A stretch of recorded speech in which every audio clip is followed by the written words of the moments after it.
fellow Africans,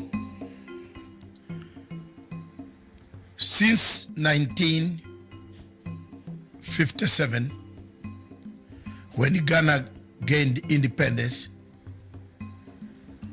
there has been quite a lot of political, social, economic indicators on the African continent that show that Africa has progressed from pre-independence Africa to post-independence Africa. Ghana, your beloved country, is free forever. From now on, there is a new African in the world. That new African is ready to fight his own battle and show that after all, the black man is capable of managing his own affairs. 66 years down the road, Africa finds itself with the first country, Ghana, having gained independence. We find ourselves still locked up, controlled, manipulated, instructed, logistically supplied, equipped by foreign powers that dictate our agenda. Africa is endowed with plenty of minerals, resources, good weather. The climate is so favorable for the growth of food enough to sustain us. But we find ourselves in countries where hunger is killing people. Hunger is killing people because most of the people have taken to arms to fight wars, conflicts. Starvation has taken the place of development. In most African countries like Sudan, South Sudan, Central African Republic, Cameroon, Nigeria, in Biafra, and north of Nigeria there is Boko Haram, Somalia in the Horn of East Africa. We have taken to conflict instead of development. Development was the key indicator. When Kwame Nkrumah made the first speech that seek ye African political unity, economic development will come automatically, he was right. The events happening in Libya today vindicates Nkrumah, vindicates Nyerere, Sekou Toure, and Nasser, the founding fathers of our Pan-Africanism. The events happening in Central African Republic, in Congo today, as the war of rebels ranges on between the rebel and the rebels and the government and the rebels, vindicates the founding fathers of this revolution. Our independence, therefore, was only on paper. Our independence, therefore, was only in symbols. Our independence also was in signs. Our independence also was in boundaries. That we received our flags, but we never received full independence as by the word independence. Most of the 3/4 of African countries, French-speaking countries, have their budgets being done in Paris. Is that independence? The Paris government or the French government does its budgets based on how much they will get from African countries. Is that independence? Is this the Africa that you want? Is it the Africa that we must look at? Is it the Africa that we shall leave for the future generation? If the answer to you is yes, then so be it. But if the answer is no, you agree with me that this is not the Africa we want to live for the future generation. Our generations and the future generation need to find a legacy. What is the legacy that Africa and African Union will leave for the future generation? The wars ranging in Libya, in South Sudan, in Khartoum, in Mogadishu, in DRC Congo, in Amazonia, in Cameroon, Boko Haram, Mali, in Mauritania, the uprisings in Algeria, all point to one thing, that yes, we are not yet independent. We are still controlled by external forces. Thank you.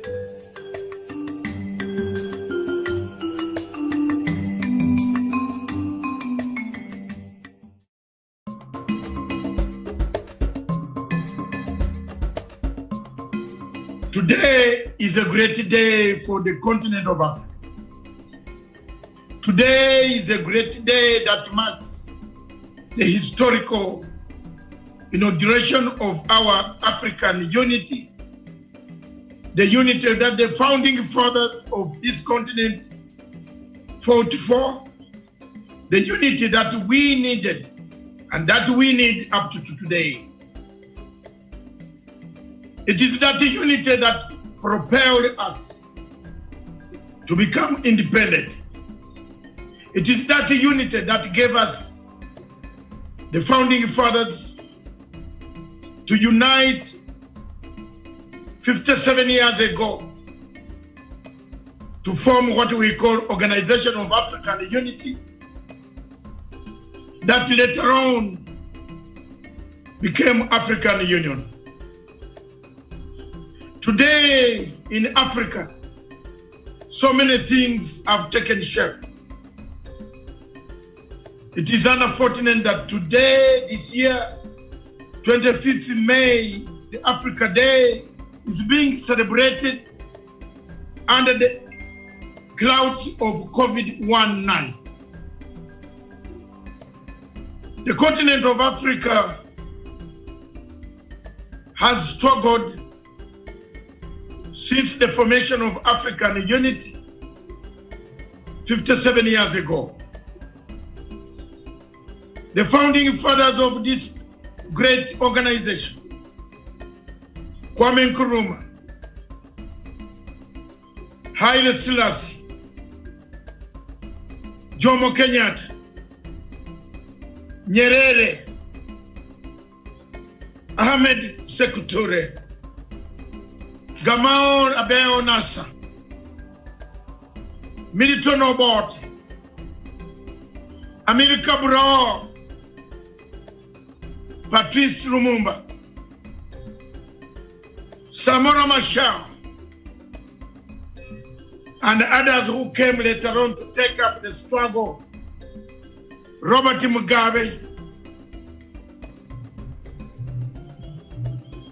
Gaddafi,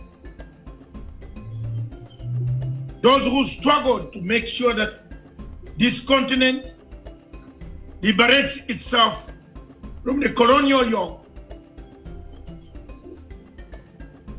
takes its political stand on the world stage. Ahidjo of Cameroon. These were great men of this continent. But today in Africa, on a great day like this 25th, how many people recognize this day? Why has the African Union, our union, that took over from the Organization of African Unity, why has it become a diluted, eroded institution? If the founding fathers of this organization woke up from their graves today and came to Africa to see what is happening on the continent littered with conflicts, a continent littered with countries not speaking to each other, a continent disunited, a continent destroyed by external forces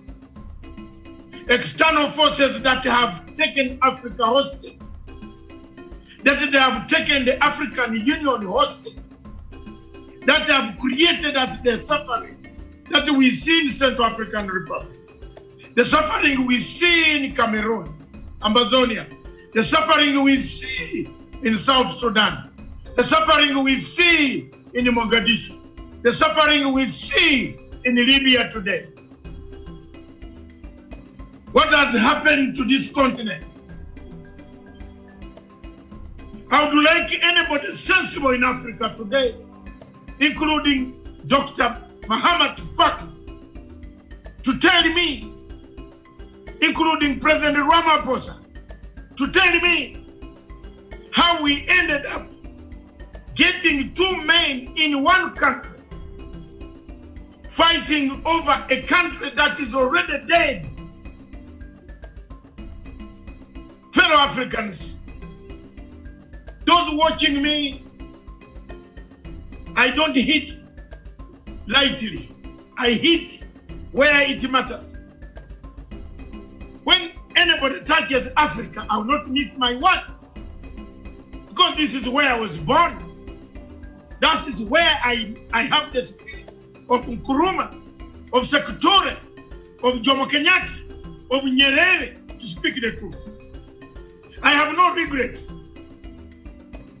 I can perish. But the French have captured our organization. The French have bought this guy you see on the screen. He receives handouts from the French capital and looks the other way when Africa is bleeding. I'm giving you the real material now. How this man has destroyed us. How Faki from Chad, Jamena, the tall man from the Fulani kingdom of Jamena, has destroyed. That's why he has looked a blind eye on the Igbos and the Amazonians, because he doesn't want to disintegrate the state in Chad. But that is not a problem. We don't want states to disintegrate. But help the people of Amazonia by bringing their motion to the African Union. Viewers, if you look at the problem that we have in Democratic Republic of Congo, it is the French. If you look at the problem that we have between Rwanda and Burundi, it is the French. If you look at the problem that we have between Uganda and Rwanda, it's the French. If you look at the problem that we have in Mogadishu today, and let me tell Kenya to understand me, it's the French. It has come. They have paid the bills for us to fight over the islands of oil. Viewers, let's give hope to our founding fathers. Let's give hope to the future generation. Let's be united as Africans. Together, we shall rise and shine again. Thank you.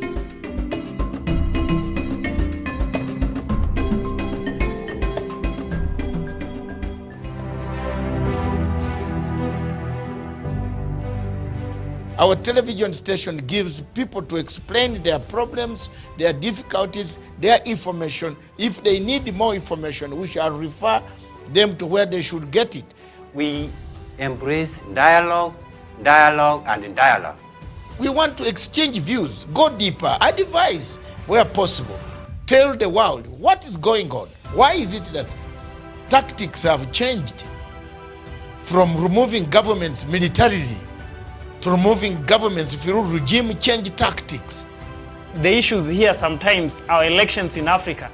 We as Kenyans or we as Africans view it as elections, but the foreign powers are viewing it as an entry strategy to enter into our affairs and get control of our resources and on the way we actually rule ourselves.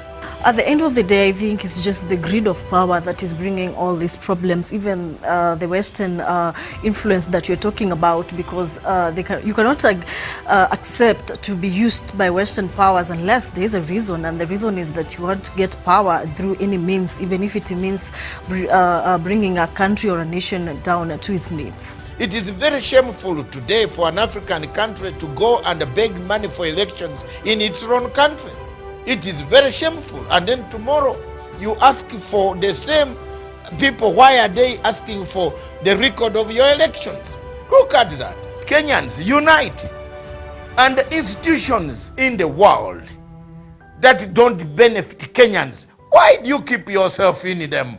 There are those who think that with ICC gone away, we shall lack justice in Africa. No. Has justice not been there in Africa before? It has.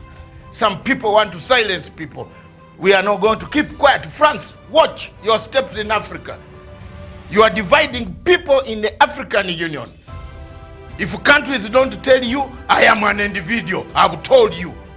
The president, Salva Kiir, is the president of Republic of South Sudan. So that should be Dr. respected. Riek Machar, before he left, Was the vice president. So therefore the two Should must come now down. avoid these blue-suited men and talk for the sake of their country. Correct. Yes.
Africa.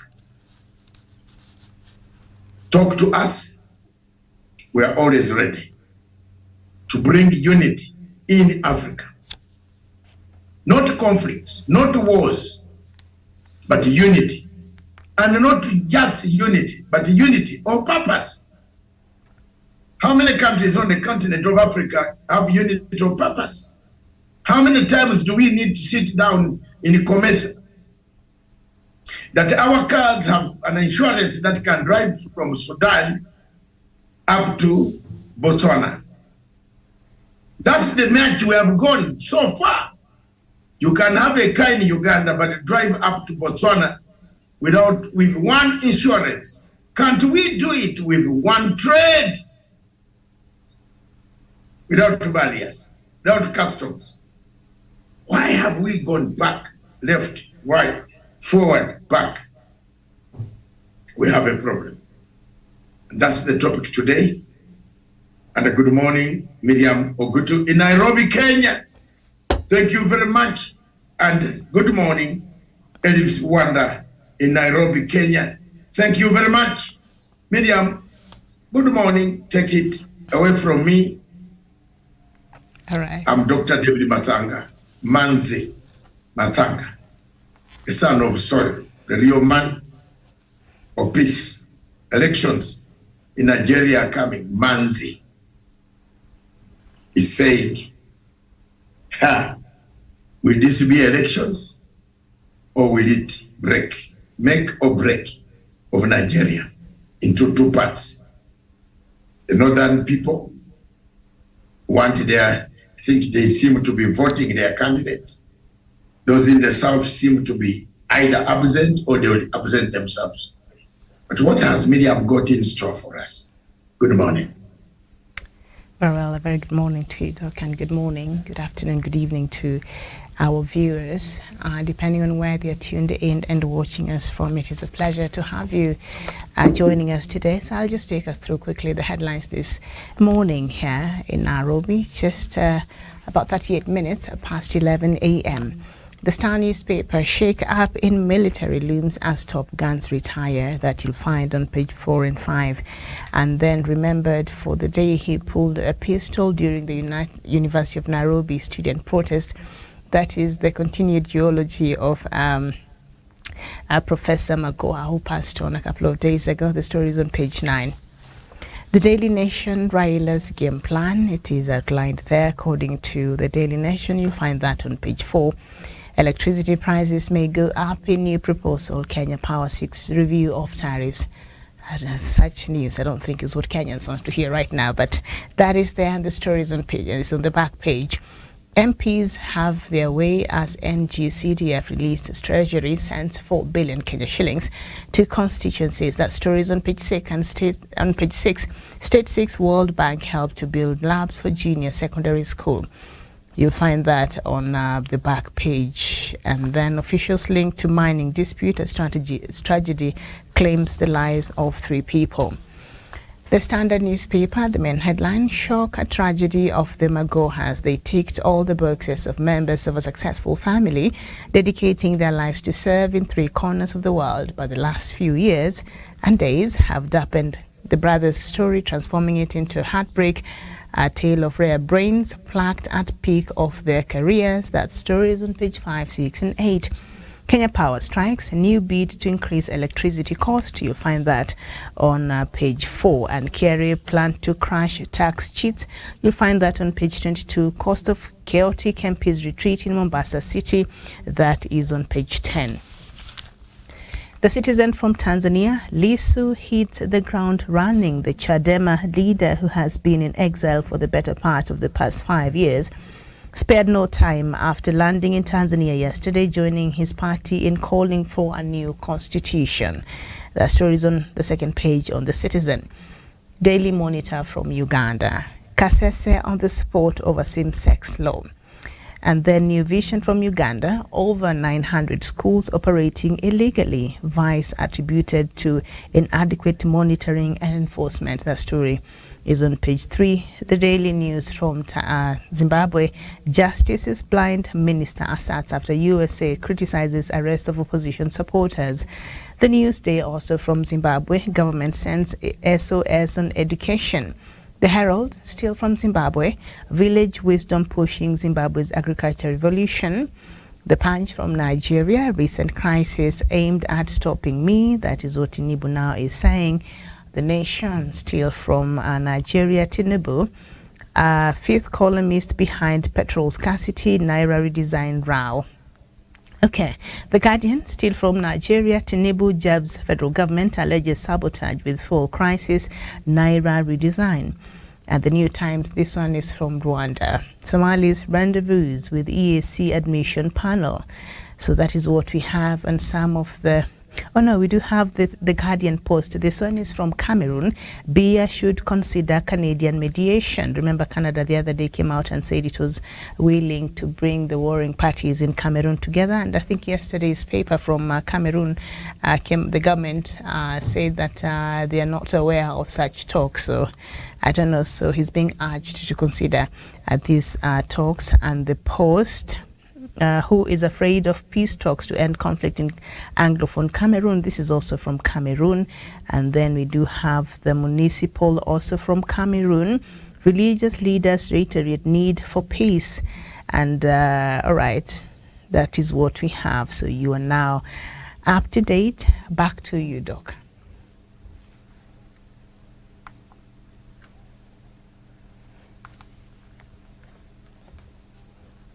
Thank you very much, Miriam. Good morning, all of you viewers. That is as far as the African news, regional news, and the Kenyan news are concerned, the headlines. Let's go to British headlines. The first paper that I have is the Daily Telegraph. Baffling Brexit plan undermines the UK, says Marks and Spencer chief. You know, Marks and Spencer was one of the biggest employer of the all British systems and the European Union systems.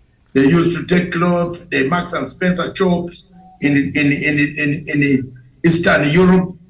They were doing very well, but now this plan was cut off by a conservative voting to exit European Union. Now, the lady in charge of Marks and Spencer says, hello, things are not very good. The managing director, the person there says things are not very good. The Guardian says RAB faces at least 2,000 complaints in the bullying inquiry. RAB is the minister in charge of education, I think. Let me see. I don't like pressure on Prime Minister amounts and scale of investigation into the deputy is the deputy Prime Minister of Britain. And because I don't follow much of conservatives, if it was Labour, I would know them by fingertips. Because at least I know everybody in the Labour system since 1987. Post-Brexit, farming subsidies. For subsidies form a great part, medium everywhere. And when you come to Africa and you hear no subsidies to farmers, no subsidies to petrol, no subsidies to this, to medicine, to what? What do you think? Are we doing the same economics? At least for me, I hate economics. It is up to you people in Africa to say, I don't like economics, but subsidies are government. It means there is a government working. If the government can come to shoulder its people through subsidy, when there is a cushioning, subsidy means a cushioning relief funding that comes in to relieve some hardship. But if it is not there, Africa, Africa, Africa, Africa, one bold step towards a better Africa. Isn't it what Rwanda wants? Yes. Then we have the newspaper, the Daily Mail. Finally, the West unites to defend freedom in Ukraine. Finally, after how many people have died, how many banks destroyed, just get Mr. George Soros, hand him over to the Ukrainian, to the Russians. I would be very happy that morning if I hear Mr. George Soros has been handed over to the Russian to pay back the money he actually physically stole from Russia and came to build 7 banks in Paris. Actually, even if you say communism is communism, but huwezi kuiba pesa ya watu, you steal somebody's money physically from the oligarchies, and the oligarchies never forgive. Talk about oligarchies, media. What is going on with the Wagner Group? Wagner Russian group is causing ripples on the African continent. Mercenaries. Are you hiring yourself to guard you at your house?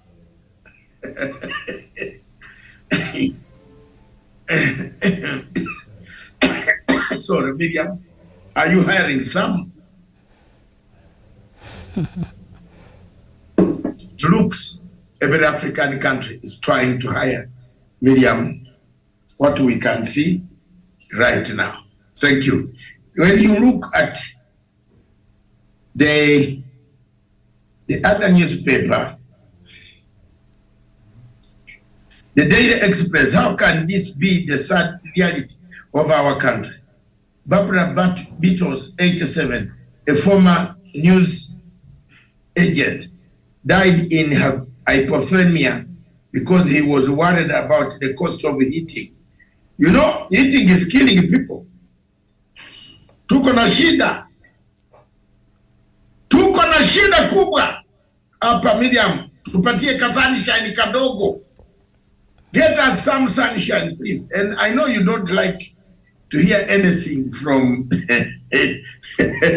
but it is a reality. The sunshine here is apportioned. When it comes, we go for it. When it is summer here, wonder, you find ladies wearing mini skirts, which are just 2 inches away from their private places. About 2 inches, that's all. That's how bad the sunshine is on demand here. Mtu anataka hewa. Sisi Afrika hewa tunawachia Miriam, tunawacha hewa inatembea. Kila mtu mzungu anakuja, mnampatia visa ya $50. $50 ya hewa Mungu aliwapatia yeye, muuze $50. Excuse me.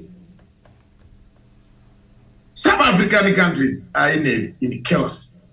They don't even know how to charge. How do you charge a visa $50?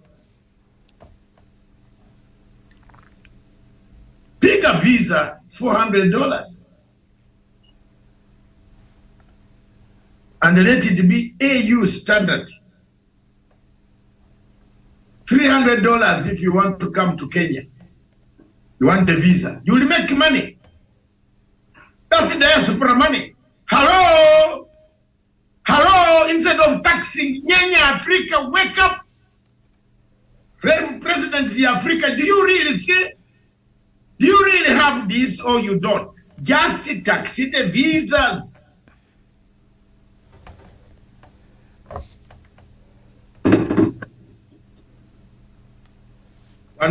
One bold step forward. Miriam will come.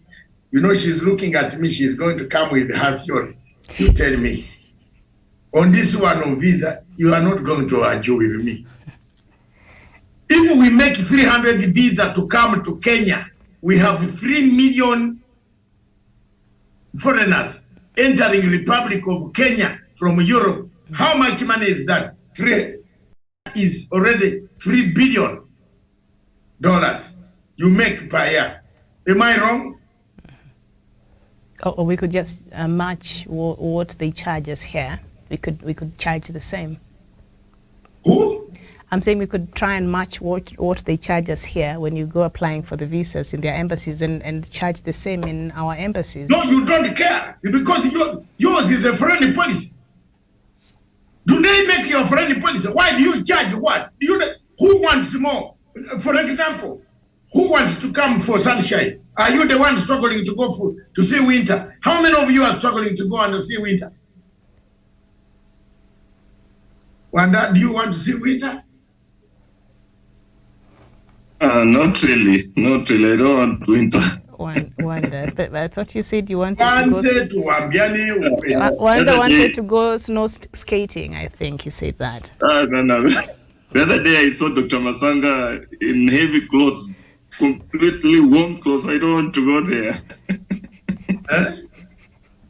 Like the other day, I mean, like I don't want to get to this cold. No, you just come on it. You're so many. You are in serious heavy clothes. Yes. But I think the problem with the African but on a serious note, as you come in ellipse, yes. I made the point here. African ministers of economy should sit down, normalize the vis-a-vis in each country, whether it is Burundi, Rwanda, put one uniform visa, $300 to enter Africa. People don't refuse to come. How many people want to go to Kingston, Jamaica? You come back with your wallet missing. Miriam, you want to go to Haiti? No, the Caribbeans, they have the best beaches, I think. Yeah, beach, but you can enjoy the beach, but the wallet is gone. You just go to a safer place. No, you enjoy, but please don't tell me you are looking for what Miriam. Oh no, what is this you have developed of late? You are there is something that you are saying. there is something hope here. There's no hope there. There is. I mean, the Caribbean, Beach we have so many wonderful, lovely beaches. I know we do have the best here in Africa, but also there, Turks and Caicos and the rest of the other islands in the Caribbean and Jamaica. How many Kenyans go to Caribbean for holiday? I know a few who have been there, and the experience has been great. So they were lucky, maybe, that, you know, their wallets came back. No, how many? Caribbean, you are telling me what? There is a Caribbean, there is a Hurricane Katrina, there is Hurricane Florence, there is Hurricane. When they come, you have to run and leave your trousers behind. So you tell me what? Wachana. What? Hiyo hakuna leo.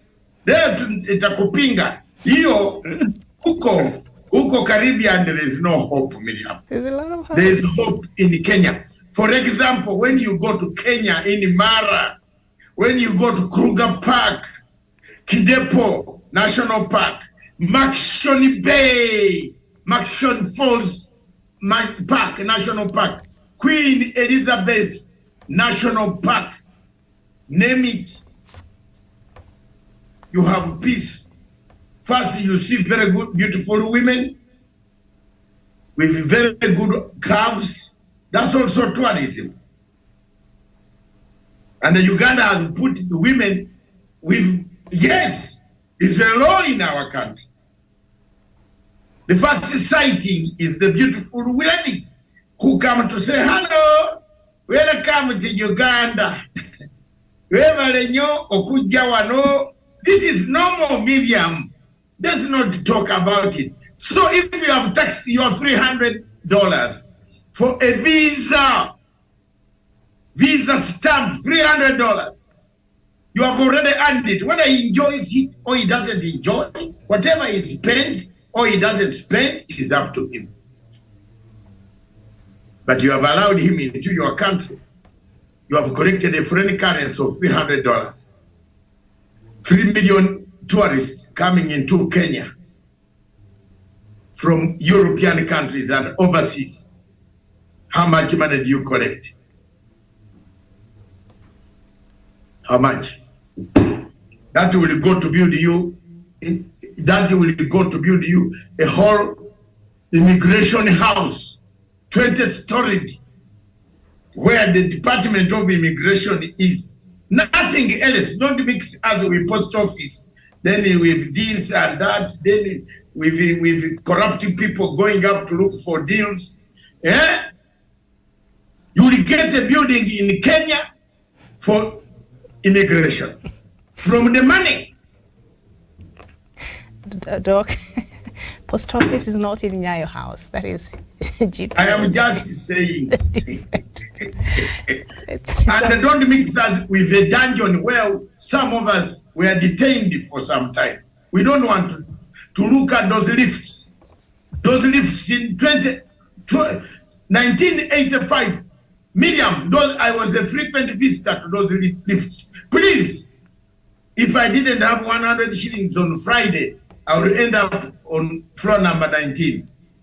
There was a floor there called number 19. Very dreaded. Men in special branch collecting you. From Wimpe. Did you ever eat something in Wimpe, Miriam, when you are growing up? Did dad bring you in Nairobi on Kenyatta Avenue to eat in Wimpe? I took myself. I was you have found Wimpe is gone. But Wimpe was the making point on Kenyatta Avenue in your country. But look, if you have paid $300, you can build an office of your own, $300 per tourist. America, especially, in fact, if I were the one, I would increase $500 for America.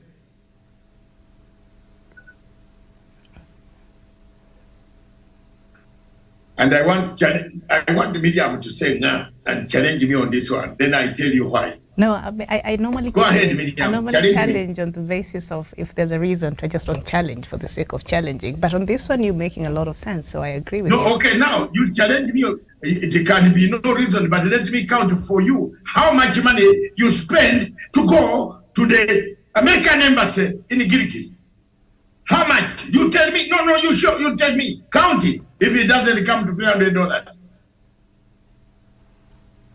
Avoid the fee. How much do they charge the fee, Miriam? Is it $100? I don't know. I haven't been there looking for a visa, so I don't know. Perhaps. Yeah, look at that. It's about $100 for visa. But get a Uber, get a tax, wait, go and photocopy this, go and bring this license, go and bring this vaccination alone. To go to is 7,000 to have COVID test. This is not refundable money. Have you ever sat down and calculated that amount that in the total you end up to have to spend more than $400? And then they tell you, you come 1 month later for your results. Then you reach the result, the waiting room, they say, unfortunately, your application has. Is this not the highest angle of conmanship? That your application did not go through, was not successful. Then you ask the reasons, they don't tell you the reasons. And then you go back in your, imagine someone coming from Kisumu. How much money did that person waste to get a visa of America? Imagine somebody coming from Turkana. Imagine somebody coming from Mandera, Wajir, Garissa. Imagine somebody coming from Karamoja, going to Kampala, Uganda. Imagine somebody coming from Ituri Forest, going to Kinshasa. How much money does he spend on a boat, on sea, on land, and perhaps on air to go and get a visa? Then at the last moment, they tell you, sorry, the visa was not got. Don't you feel like committing suicide?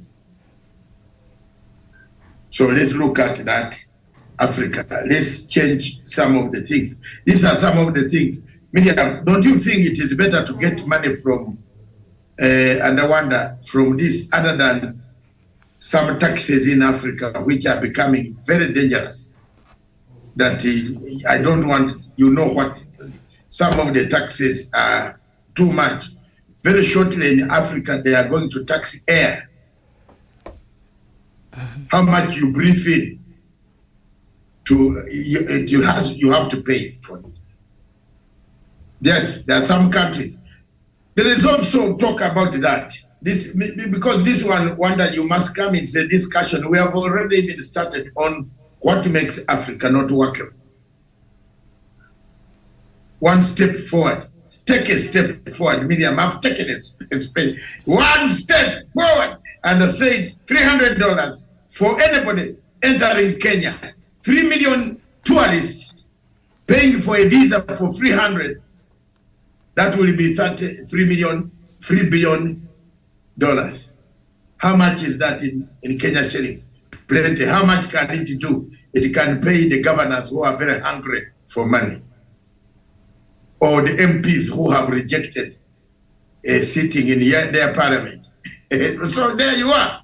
Or in Uganda, it can pay for services that are needed at Entebbe Airport, so that customs office at Entebbe Airport. You have seen the clip of immigration office at Entebbe Airport asking for money, to the extent that the man said, let you keep my phone. When I reach where I've gone, I will send the money on the phone, then you go and draw. What makes Africa very funny? And such things. Why don't you Miriam and Matanga, and I wonder why we are here, why don't we think? Are we not thinking properly? Is this not a viable idea? In Namibia, nobody bothers with you. You want airtime, you want to enjoy your phone and call 200 girlfriends, fine, buy airtime.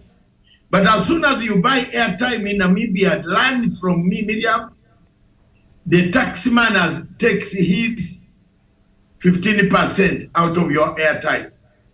And it is taken direct to the Namibian Revenue Authority.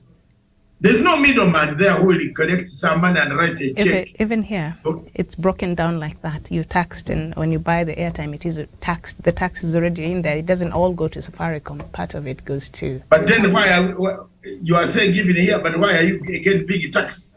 That is the M-Pesa, also the charges. But when you buy airtime, part of that... No, leave M-Pesa. Why? Yeah. But M-Pesa works on water.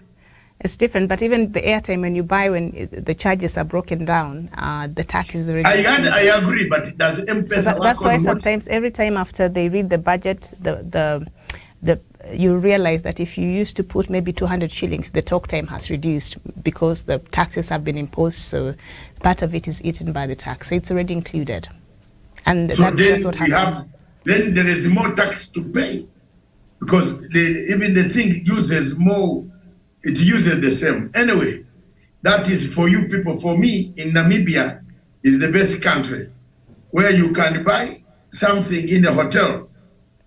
I told you the story of the hotel where a waiter was looking for a tip. Then a friend of mine who was paying the tip said, Matsanga, put back that money. Look, service charge is here already, 15% of the total. Then you are giving a waiter 2,000 shillings. But a waiter in Uganda, you can give more. I don't want to say much, because once you're a tourist, there are some countries in Africa that are very interesting, but your country called Uganda, which you like so much, or you hate so much, is very interesting. So let's move on. Thank you very much. That is the step we want. What can you do? What can you bring new for Africa? What can you talk that will lead to Africa? Jobs, Africa, employment, Africa, infrastructure, Africa unity. Let's come to that topic. I think that is the end from me on this side. Miriam, open up the discussion for us. Yesterday, the United Nations Security Council had a report, and Miriam wanted us to widen on this today. I've not forgotten, since all of us have the facts very raw. Yesterday I talked my way. I want to hear more from you and Wanda. What is it that we can do to make sure that there is justice on the African continent? Is it the one step we can take towards unity that Africa can create its own course? The United Nations Security Council members, some of them cautioned about destabilization and acts of destabilization by International Criminal Court, warrants, investigations, and others. Namely, one of the countries that came out blasting the system of the ICC is United Arab Emirates. They were not very convinced that the United Arab Emirates had done a great job in making sure that the world changes. The world does not bring a conflict. So here we are. Ladies and gentlemen, thank you very much. Ladies and gentlemen, thank you very much. Let's open up the debate. Miriam. All right. Thank you so much. So I'm trying to get that. So perhaps, Wanda, you've been quiet of what we've been talking about. Okay, I think it's right here. So let me just get into the... I'm trying to look for that report. And I've been busy with the exams, so I wasn't... I don't know what to say. But Wanda, you can go ahead as I get that report. Thank you so much. Probably as we get to the report, on the African issue, on like the proposal that Dr. Masanga was coming up with on the visa case, I think what we suffer so much is the fear of the unknown. Our leaders, we tend to cower from the uncertainties that we tend to imagine. Probably if we come up with a policy that this is what you're going to charge, then we imagine that chances are we'll end up killing the tourist sector, of which it could not be true, because there are persons who goes for the value of their money. They don't care how much are you charging me. What they care so much is the value of their money, which when you look into the Africa as a continent, then you try to number the kind of the beautiful beaches that we have around. Like in Kenya, we happen to have in the top list, we happen to have about, I think, 2 or 3, the Diani, the Watam. Therefore, if I'm told the services are okay, then if you charge them, they will always equate the charges to the value of what you're offering. Now, when I get back to this other case, the ICC, the justice in Africa, I feel like, yes, indeed, the regional economic communities of Africa, the EAC. Now, if you look at the African Court of Justice and Human Rights, whose offices are in Arusha, the court deals with crimes, it deals with human trafficking and drugs, the court deals with genocide, the court deals with the crime against humanity, then terrorism and piracy. Which, if you look at the genocide, the crimes against humanity, then you try to imagine that this court is now working effectively. Then it simply tells you that Africans are able to sort their own problems. But for as long as we have another parallel court, the International Criminal Court, doing exactly the same, mandated to undertake what the African Court of Human Rights and the African Court of Justice and Human Rights is doing, then it will clearly mean that one court will undermine the other one. And therefore, in this case, we'll look into which one has more muscles in terms of finances. If it is the ICC, then one that is weaker in terms of the financial muscles will mean that will not work. Therefore, I feel like it is time that we promote the African court and start solving our African issues as Africans. We don't need a parallel court that is not African. We simply need to promote what is ours. Mm-hmm. Then in so doing, we'll be able to sort our issues. Mm-hmm. But for as long as we are having a parallel court that is perceived superior to our own court, then that's when we tend to mess in the sense of leadership, in the sense of educational intuition, that the intuition that comes with education, we tend now not to think as scholars. We tend to make decisions based on the fear of the unknown, tend to make decisions that probably are not well dug into, then realize have a future projection. But if we do this, then this is where we're going to get to. Mm-hmm. Therefore, I feel like ICC is making our own institutions not work. Mm-hmm. Miriam. Is it the ICC, Wanda, that is making our own institutions work? Because for any country that joined the ICC, you signed the treaty, you came back to your country, you ratified it, you went back and decided we truly want to be part of this court. For the countries who have decided they don't want to be part of that court, like the US and a few others, they're not part of that court. Remember the shuttle diplomacy that Kenya was running some years back, urging other Africans to get out of this court.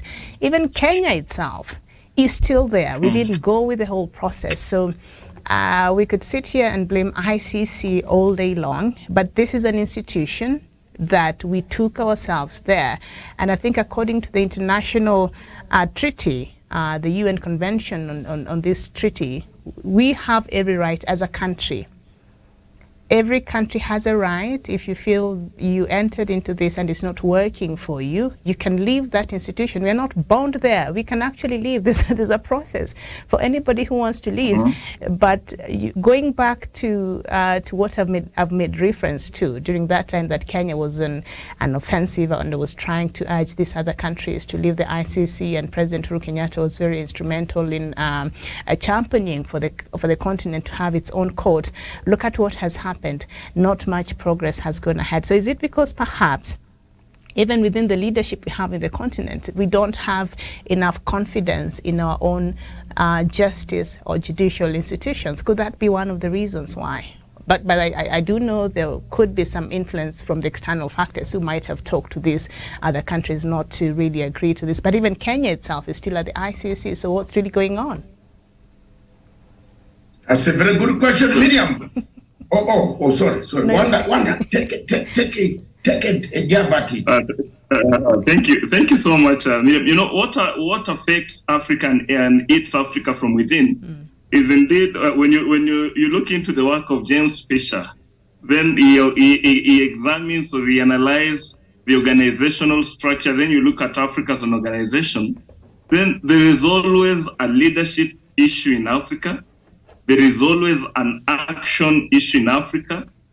And when you now get into the action issue, not even the educational intuition part of it, when you look into the action aspect under the leadership or the organization structures, the action leadership, our leaders tend to make decisions, to move on actions with an imagination that if we don't do this, not that they like it, but if we don't act in this sense, then we're not going to get the aids, we're not going to get the grants, we are not going to make it. We will not be able to finance our national budgets. We will not be able to get, our partners that will, in this case, aid us or support us when we are down. Therefore, and it's a common case, and the rest of the world knows that if you want to get whatever you will get from Africa, then make them think in this line. Therefore, yes, ICC could not be a key issue here, but ICC has made our people under the action aspect make some actions out of cowardice. Like when our country, like Kenya, for instance, when we went for ICC, probably our people never knew that it will get to a point when they'll be hooked. But when they got hooked, they started singing. And in fact, they went on to the gates of the ICC. Then they started, it was like picketing. I could remember our own Sonko with a T-shirt labeled, I don't know, leave out our leaders, and he could use some serious words. In this case, it simply means when we went there, our action aspect was based on the fear of the unknown. And the fear of our unknown was based on, let us get to it. We'll probably get the grants and promote either the judicial sector. We'll either end up creating a name for ourselves, either in the region, in the continent, or in either case, so that in so doing, we are better placed to work or to partner with the big boys and the girls of the country, of the world. Okay. Therefore, in most cases, the world organizations that are there, our people tend to get to them not because they want, but their action plan is based on their fear of unknown and is based on looking for the interest or looking for the cheap services, or to be given the very services, the money and all those things.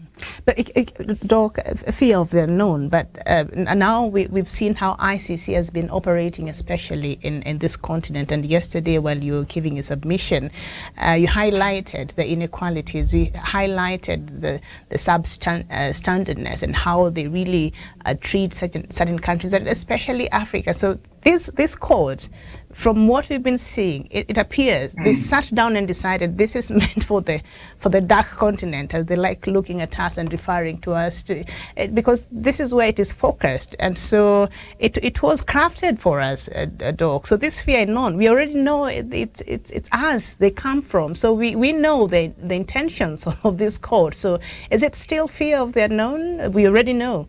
We can see how they operate and how they've been taking care of the African cases. And they're still there. Thank you very much, Miriam, for that observation. I've taken off my glasses so that I can be able to see you properly. And are you able to see without the glasses, or you see better with the glasses? But go ahead. Okay. I want to see you better with my eyes off, these glasses off, when answering this question. In 1998, July in Rome, we sat down in a Rome, a city hall, in the presence of Chissano. We had gone there to sign an agreement for Renamo. The late Kiplagat, I had gone with Dr. James Obita on the question to see John Paul. He had invited us to Rome via St. Gidio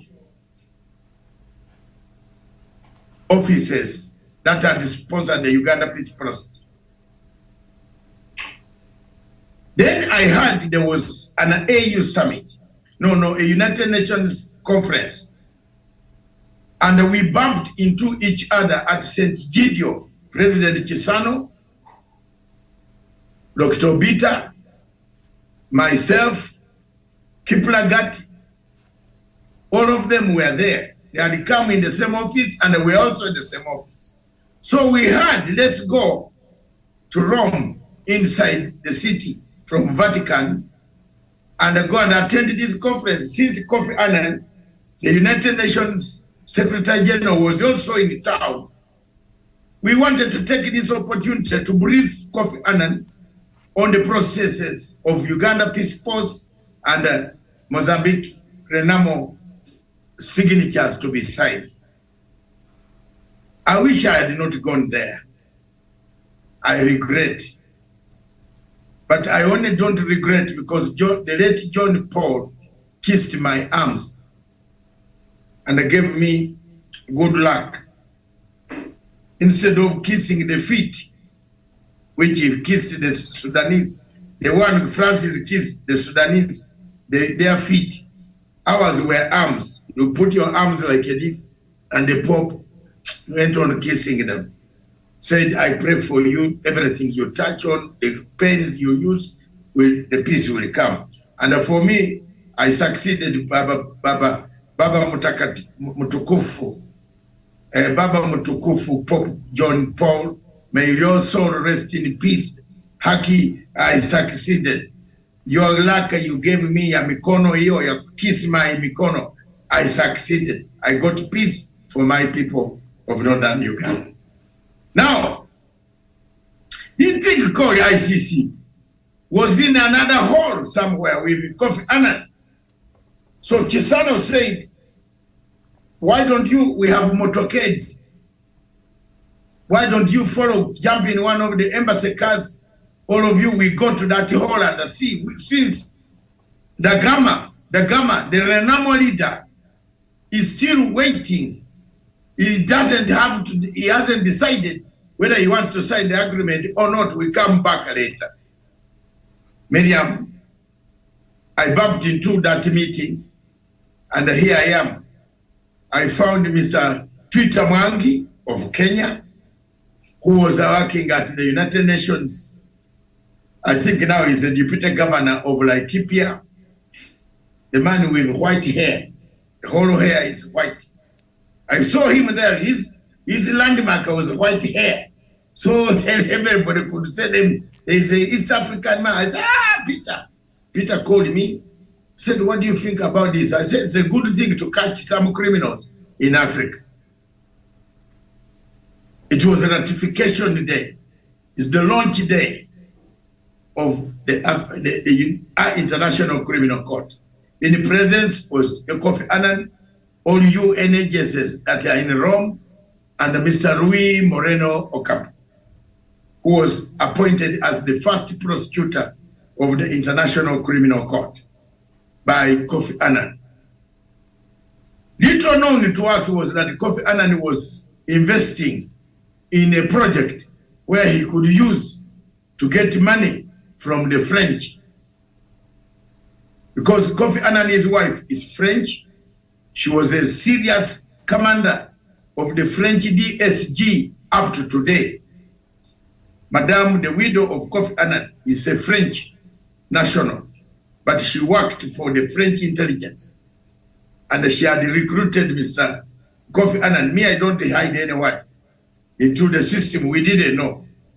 So here we are. We clapped hands. The organization was open. It was done. Countries were asked to ratify. Some of them ratified straight away. Kenya, I think, came back to say let's seek parliament approval. Uganda went to seek parliament. Uganda was the first one quickly, because at that time Uganda was looking for Mr. Konyi. Have you seen where we take our slaves? Uganda had no means of capturing Konyi. So they signed the agreement quickly, ratified. It was the first state in Africa to ratify the treaty. Chup, Mukono.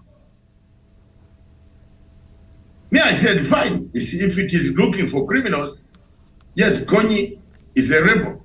If they get him, fine. If they get the other one who is opposite of Konyi, okay, fine.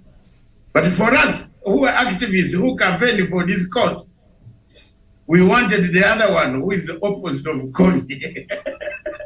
So we thought we are bringing medicine. Kumbe, we are bringing chaos. Miriam, up to today, we are in there. Uganda was the first one to supply ICC with customers. 5 customers. Warrants of arrest for the 5 customers, commanders of the Lord Resistance Army, all of them from northern Uganda, all of them black, actually, all of them Luos. Have you heard my point?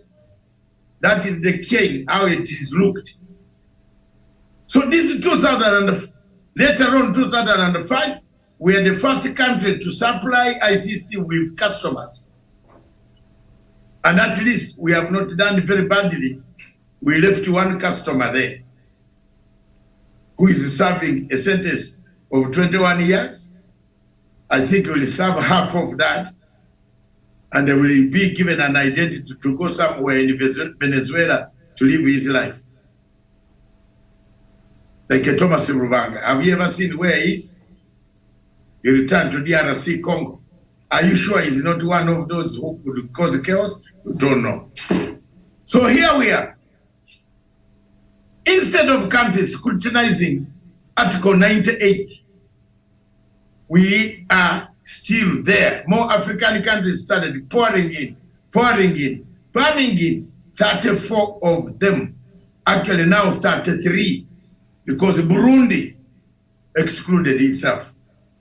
To come to your question, why did we take ourselves there, and why are we still there? Isn't it the question you asked? What are we doing there? We are doing it there because we want allowances and to buy perfumes for our girlfriends. Shopping spree. So we will just blame the women for this. Yeah, to buy perfumes, shopping spree for the ladies. So we are the problem. Is that what you're saying? It is our, yeah. You tell me what the Attorney General of an African country goes to ICC to do what? No, you're saying the women are the problem here. It is also women. But there are some who buy for their fellow men. I don't know. But I'm being honest. It's a bold step, I've said. This is a bold step. Sure. Sema ya wazi, ya haki, imalizwe. You tell me one delegation from Africa that does not come if you stand at the airport in Zambia. If you stand at the airport in Zambia, look at the Africans coming from abroad from a conference. You might think they have bought the whole of Dubai.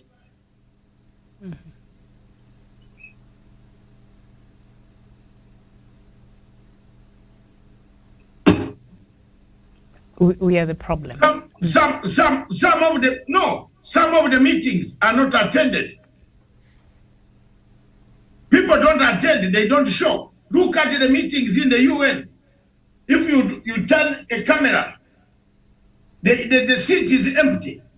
The minister is left on her own But the minister has left here with 373 people, has left Africa with 370 people paid. Miriam has a name for those who what are they called? Not hangers on, but joyriders.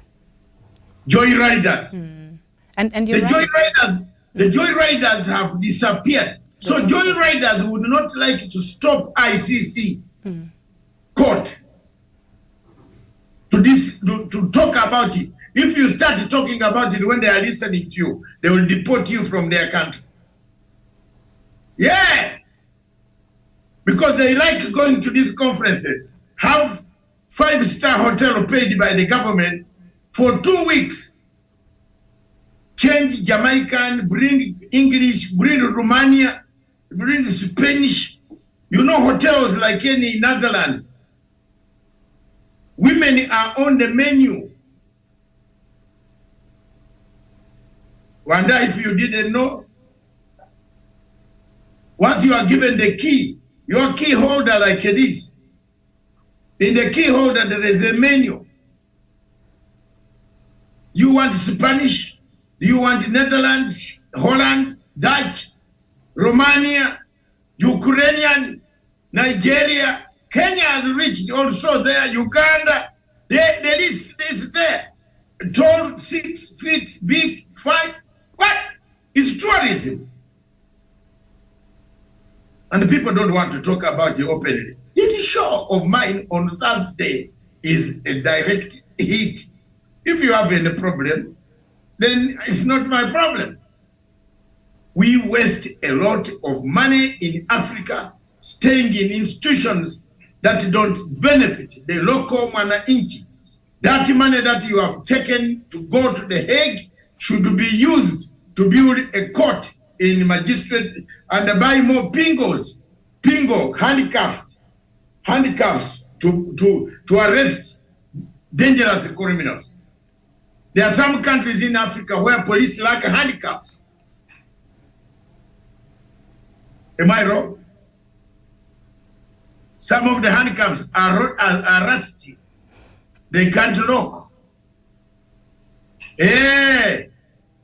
Then you waste money to go and listen 2 weeks. If 2 weeks per person, you have taken 100 people, 300 per day. How much is that, Miriam? Compute for me. Dollars. Is it $3 million? How much money have you wasted? $3 million? 100 delegation. A delegation to the ICC costing $3 million. Allowance is 300 per DM. And then that is, how can you tell me someone, and it is 2 weeks, 14 days? You tell me, niambie, haki ya Mungu, niambie. Is that not a wastage? Why are we going there? Why can't we use that $3 million to build a court that will lock and a prison and handcuffs and a uniform for police, or a house for a policeman in our countries, which can reinforce justice, the criminal justice system of any country?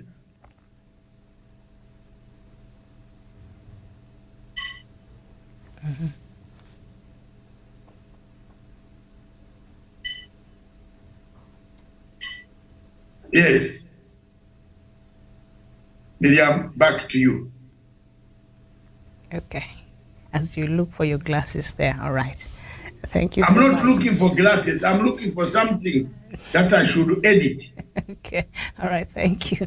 So, Wanda, a couple of issues there that Dr. Matanga has raised, and I think a lot of it has to do with the wastage that we see in public funds. And I think there's something to be edited. Wanda, what is it? On our TV screen, instead of the word bold, you have written blood, the one that is live. Hey, okay. It is not me. It is now. It's Medium department. Medium department is to sit here and talk. So Right, thank you. It's just an honest mistake. They're fixing it. Thank you so much, Wanda, for that. But the wastage in public Is it funds. we have written blood? Yeah, it's written blood, B-L-O-D instead of B-O-L-D. Instead of the bold step, you've written the blood step. Ah, not me. Not my side. Okay, it's well. You known. don't see the O inside there. Bold step. I don't know if Check Miriam again. can confirm. Check again. It's good. We are not a conventional TV. Don't worry. We check ourselves mistakes live. We have a Miriam, I don't know if you can see what I'm seeing. I think they've rectified it. We are fine now. Oh, yeah, it looks good. Thank you. Yes.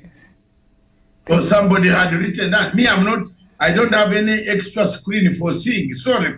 Thank you for bringing it. So continue with our thinking of lining of how we waste money using article, failing to honor Article 98 of the International Criminal Court. So every African country signed, 34 signed, the other 20 absconded. Now we have another problem, Article 127 Medium, which says when the marriage is sour, walk away. Yes, you Why? walk away. Medium's question is, why have African countries not walked away? Are we still waiting to harvest more customers?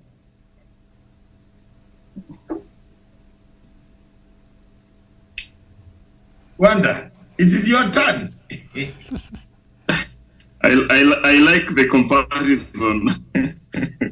That indeed, when the marriage is sour, instead of sitting there, wait to be killed, to be slaughtered like a chicken, you walk out and walk around here saying you save your life. Yeah, they walk around here saying we are sovereign countries. We are sovereign countries. Come on, you have to act like you are sovereign countries. Yeah, go ahead. Sorry. Exactly. And therefore, we cannot be talking about, as you put it, being sovereign. We talk about it and say we have our own courts. We talk about it and even go ahead to say African problems for African solutions. But when it comes to the court, the ICC, that's when we draw the line. I think, and as well, you look into how do we budget for what we have and how do we spend what we have, then you'll get the corruptions getting in, that we have gone to an extent that even in our own judicial departments, they are corrupt. Therefore, I feel like we need sanitization of so much things in Africa. That we need now, we need one to preach the wine, the water, and not take the wine. If we say African problems for African solutions, then we should exactly do the same. That we should not go ahead and say that we're going to sort our own messes, we're going to sort our problems. But at the end of the day, we are the ones who are even calling for sanctions against each other. That whenever we have a leadership wrangle, we have a conflict, that it is a common trend in Africa that you will find the opposition walking outside there now, trying to report each other. I don't know, we have a prefect from outside there that will go ahead and start blackmailing each other in the name of this government is not good, put sanctions on it, not knowing that the very sanctions goes ahead to hurt our economy, to hurt our own people. That, the time has come when the bold step must be taken. African problems for African solutions. The problem is corruption. Let us sort our corruptions. The problem is the judicial department. Let us sanitize the judicial department. Let us equip the judicial department. Then let us forget about going outside there looking for justice. We have a leadership issue. Forget about going outside there and calling for sanctions. Like the other day, if I use this example, hope Dr. Masango will not punch me on this. We have these. We have had problem issues with the Ugandan, of which we have the Bobby Wine and the team. Then we have the President Museveni with the team. That any other time, President Museveni will do something that the Bobby Wine and the team feel like it's not okay. You will find the supporters of Bobby Wine struggling on the Twitter spaces, calling for sanctions, tagging the ICC. Therefore, in this case, I tend to imagine, do they even know that we have the existence of the African Court of Justice and Human Rights? Why are they not tagging the very court? Therefore, it is time that we take a bold step and sort our messes, put our house in order, and make things work for Africa. Because as far the thing stands, probably our people are not well. They are not well aware of what is happening out there. They are not aware of some of the institutions that we are having, and we should probably start telling them that we have this institution and this is the work of the institution. We probably need to start telling the arms of governments, you are failing us in this end or in such ends. Then up your game, pull up your socks, then deliver justice for our people. If the executive is not doing it right, then we have the legislature that is supposed to be the watchdogs of the executive. Let the judiciary play its role. There are times I tend even to wonder, why do we tend to call it opposition? Opposition, working as the watchdog or being there to monitor what the executive is doing, whereas we have the three arms of the government that are independent, with the legislature supposed to play the role of what we tend to baptize and say it is the role of the opposition. I feel like we tend to lose quite a lot in the sense of the roles and responsibilities of the arms of government. Then in so doing, we tend to give the opposition work that is not theirs, and we end up now losing everything. And that's the reason why we are struggling even with the ICC. When we have our own courts that are supposed to handle our own problems like, the crime, genocide, corruption, and so many things. Miriam. All right, and you're very right. And you started by bringing the issue of corruption, which I think is the biggest problem that we have. And when you look at even the explanation Dr. Masango was giving earlier, the delegation, the joyriders, it all boils down to corruption. And I think it's about time that we stop blaming the West, because the West will always do what is best for the West. Miriam, my sister, there are some conferences in Africa you should not attend. True, but because of corruption and what we stand to gain. Yes, some conferences don't make anybody. If I was a president of Africa, there are some I have sent ambassadors. I would tell them to go and attend on my behalf and attend on the two conferences in Africa, because some of the conferences embarrass the heads of state. You find a man there who doesn't know where Kenya is and who doesn't know where Lake Victoria is. He says the Lake Victoria is near Cairo. I understand you come from a country where Lake Victoria is near Cairo. Rubbish! You are asking a head of state of another country, why should I attend such a conference? People should learn. Running around, attending every conference. Some of these conferences, people, they are very brutal.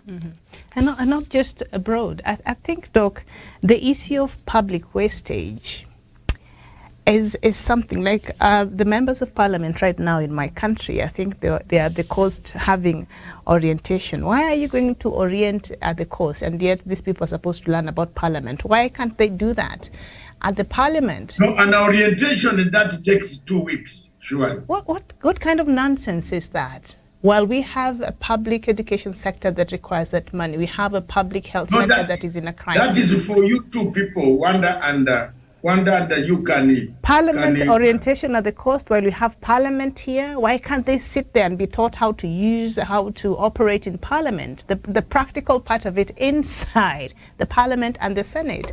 And I hear the Senate are in Zanzibar. It is everywhere. Senators. It is everywhere in Africa. True, and that is what we do. And in most of the African countries, in fact, you are lucky, your MPs went to your town, but all the MPs go to Doha.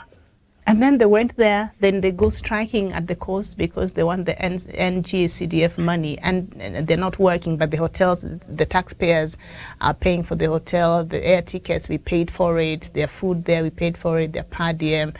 You knew when you went there, this money is not in the accounts. You should have refused to go at the cost if you really mean well for the people of this country. And this has nothing to do with the government. It's just the people that we elected to represent us, the parliamentarians and the senators. I think we have to get serious if we have to progress as a country. Exactly. This is ridiculous. That is why I'm telling you. And as a Kenyan, I'm annoyed, actually.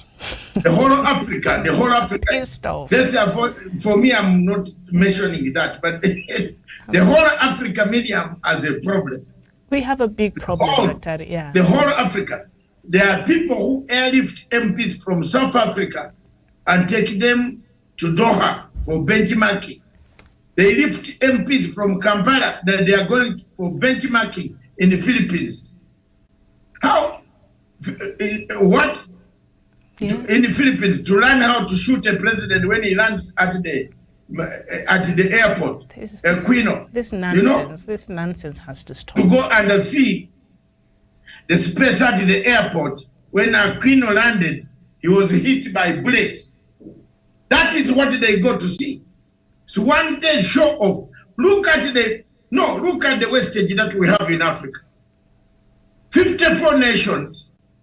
And the media now you see, aha, we come back. This now comes to haunt you.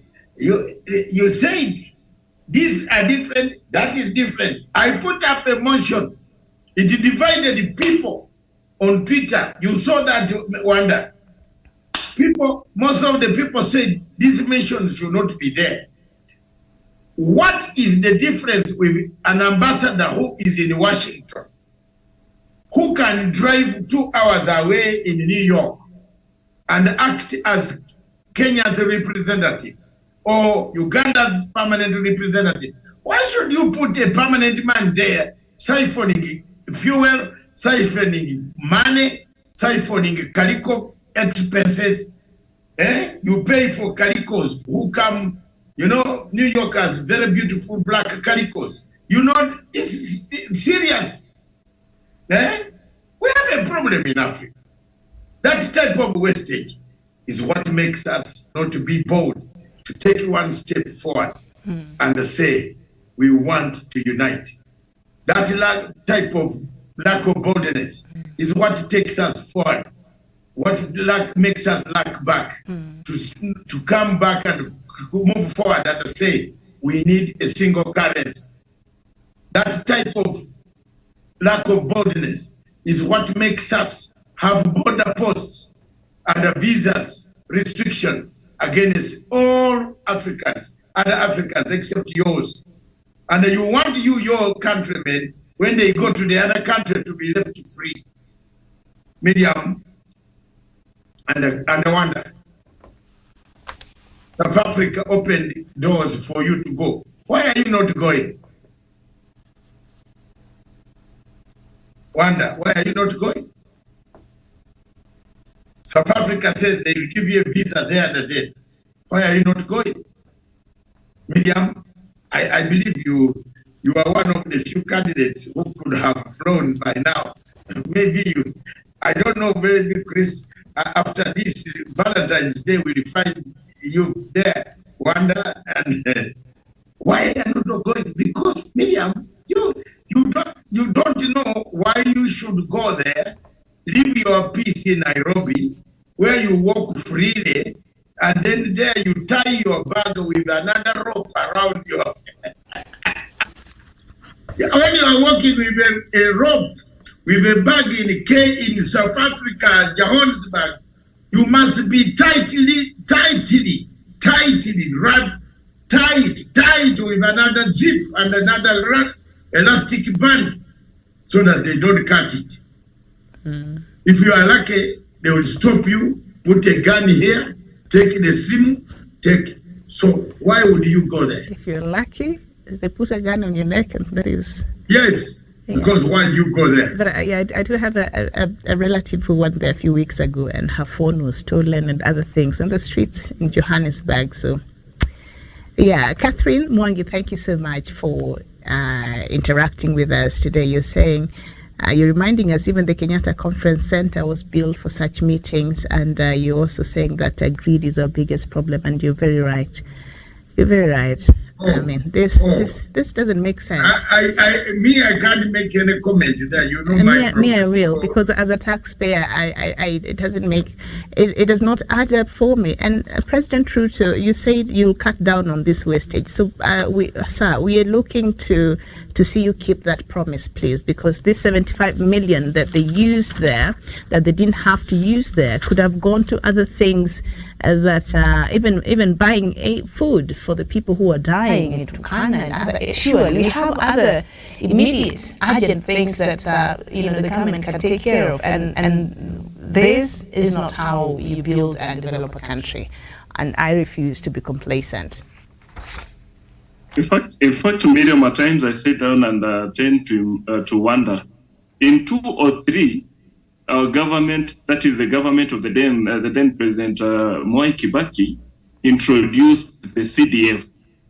The CDF was only introduced so that the citizens at a common level, at a very low level, will feel the impact of this. Later on in 2010, we promulgated the constitution that gave to birth, that is the county government. The sole responsibility, the key responsibility of a member of parliament is to legislate. Why do we go ahead and give this money? Create the appetite of money to our MPs. Why are we still giving them this money when we're having the county government? Why can't the county government do the same work with the very money, so that the work of the MPs only remains to legislate? Because such things are only now happening because we have given them, we have created a very high appetite for money to these people. That we go ahead, tell them your work is to create laws, to pass the budget, to do all those things. Then at the same time, we give them money and ask them to go and do development projects at their homes. Are we not creating a conflict between the MPs and the governors? Mm-hmm. Miriam? We have to look at this whole structure of this new governance structure that we have. It's over 10 years, so we can't still be dealing with teething problems and overlapping of responsibilities. But clearly, we have now spotted these areas that perhaps we need to relook at and change and see how can this work efficiently for the country. But the points there you've raised is very important, and that's why we will start seeing a tug of war between the county bosses and these members of parliament and all these things. So I don't know, but I think we're not okay as a country, and I would like to see some changes, as far as some of these things are concerned, because these are very important things that touches on the majority of Kenyans. So as a Kenyan who mean well, I think I have every right to be concerned. So it just needs to see, the right things being done. That's all we're asking. I don't think that's too much to ask. And these members of parliament, we need to hold them accountable. They went to strike in Mombasa. You should not have left here. You should not have, after we've paid for your air tickets. Do you know how much went to the air tickets? I think the Daily Nation has broken it down here. 349 members of parliament, 5.5 million on flight fares, 69.5 million on accommodation, hotels at the coast. Shame on yourselves. Miriam, there's a country in Europe that has announced sanctions.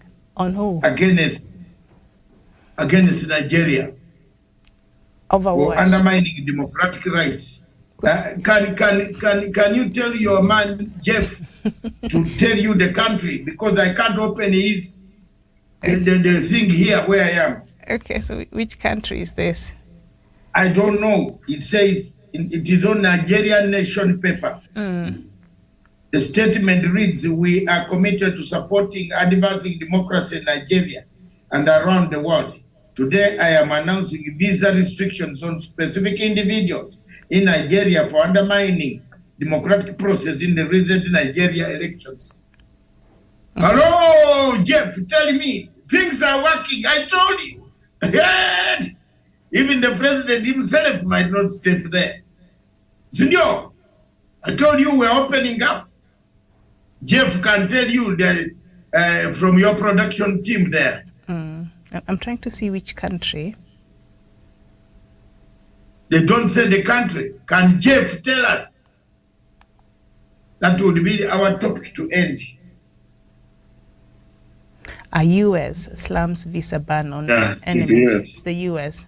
slams the United States of America. But Doc, so many things I have a problem with today. Now, the U.S. is slamming a visa ban on enemies of democracy in Nigeria, but the same U.S. does not have a problem hosting Paul Biya. Get out of here with that.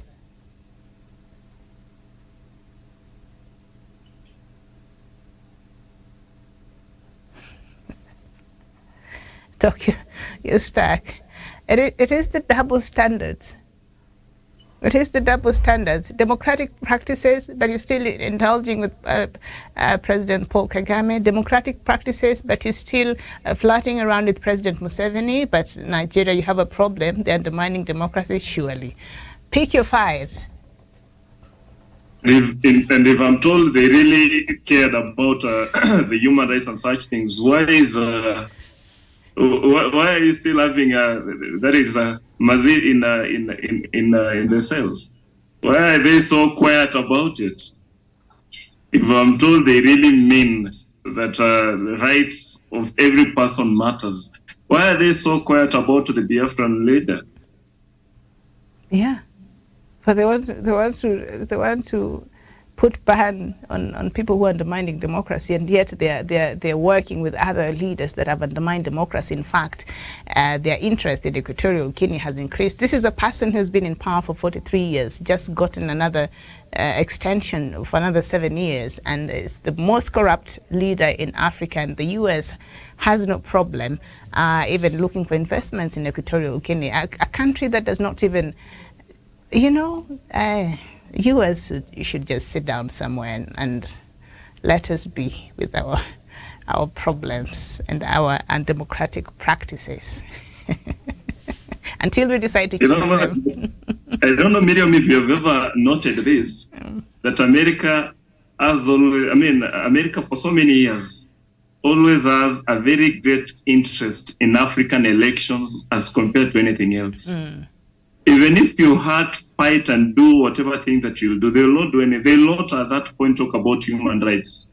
But when it comes to elections, that's when they come out and start talking about democracy, human rights, and such things. That's when they will want to to issue some visa restriction to certain individuals.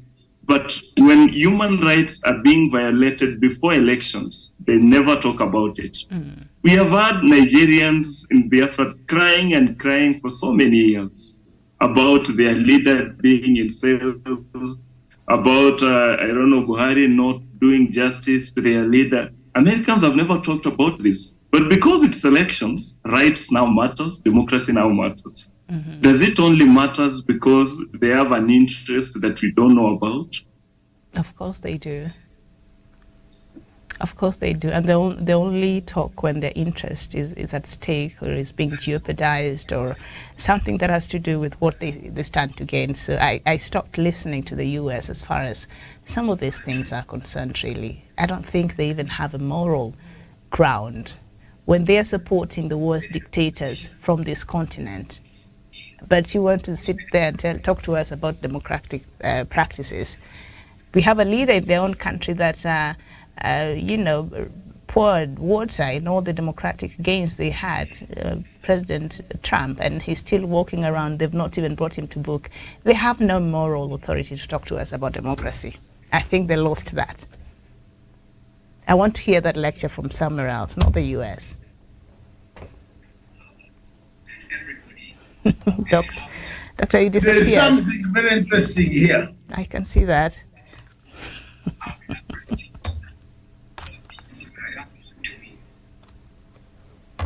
So you just go back to your country and make sure Raila Odinga receives justice. All right, we are waiting for you. For us, me and something very strange here. me and Wanda, we've vented out, so now we just. Thank you very much, viewers across the continent of Africa. Are you hearing me, Miriam? Something? There's some. I tell you, conferences, all the conferences, don't go there. There are some men here in Africa who talk like body, like a batanga. They can tell you in your face and you get ashamed. So I advise my people not to waste their money going to the conference anywhere called by ICC. ICC is just a diplomatic boardroom where borders exchange perfumes, and that's it. We have nothing there. Let's strengthen our courts. Let's boldly look at the visa restrictions. The time you apply for a visa, American visa from Turkana to Nairobi, you would have spent more than £500 dollars to apply for a visa. Why can't the Kenya government and other countries in Africa change visa regimes so that we collect more money from our sunshine? Since in UK, people are dying of hypothermia. I landed the mic. Okay. Right. And we call it a day then. Thank you for watching. I'll see you later. Bye-bye from me. Hypothermia is a disease as a result of the cold. Inaua watu saa hii hapa. Watu wanakufa. This is Africa with Africa by Africa. Continue.